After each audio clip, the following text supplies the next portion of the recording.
So another example I want to look at is this Darth Vader arm, this Darth Vader model I have here. So the tricky ones to print was the arms and this coat hanging at the back here. That was the two tricky things to print on this. If you have a look at the arm, first of all, you download it, you pull it into a slicer, and this is how it orients. This is definitely not the best orientation to print it at.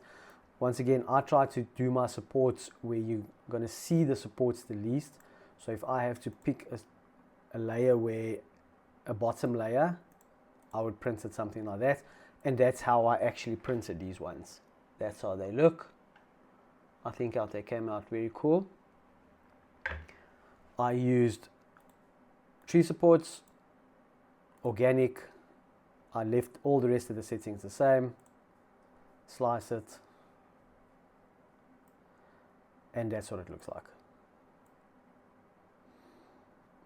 Once again, the code, same thing. You download it, you put it into your slicer, and this is what it comes out as.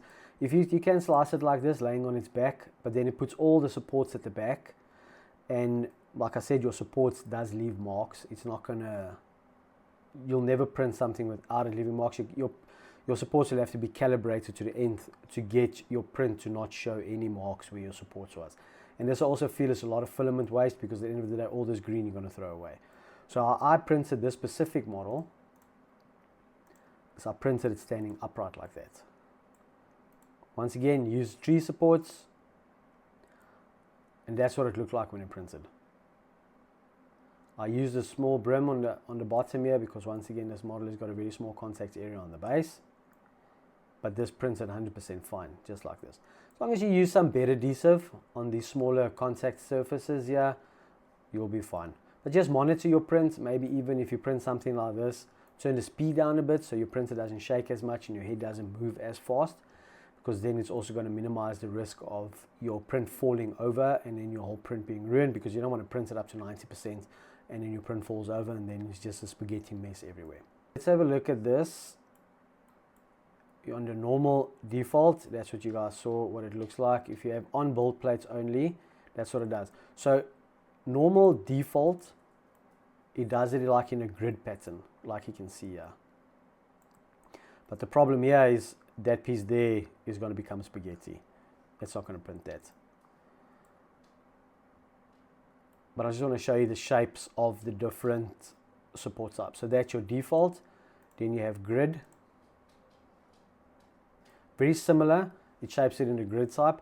And then you have snug, which follows the shape of your model. See, there it follows. So snug follows the shape of the model. If I have to use normal, I generally use snug because it uses less filaments as well. And then of course you can go and change these settings here to, so this is where the settings come in. You have rectilinear for your base, you have rectilinear grid, honeycomb, and then you have your base pattern spacing that you can go change. You can either make it bigger, you can make it smaller, so that makes the spacing on your grid. This is that interface layers that I was talking about. So it does 2 interface layers before it starts your model. So that's these layers that goes up in here. So just final word. So this is the settings that I change and how I print my prints. I use the default settings up to a point, but 95% of the time I print with tree supports. I use organic, 30 degrees I leave on. If you feel, you can always change that. So once again, go print your, so this is your mini all-in-one test. And this is the support test by Control V. I'll put the links down in the description for you guys to go have a look and where to download these models for these torture tests. But even if you just go onto Printables, Thingiverse, whichever repository you use, just go search the torture test. Go look under the support section. You will see it there. Download a support, a torture test, print it. The creator will give you a description of what to look at and what to optimize your settings and what could be wrong in your settings.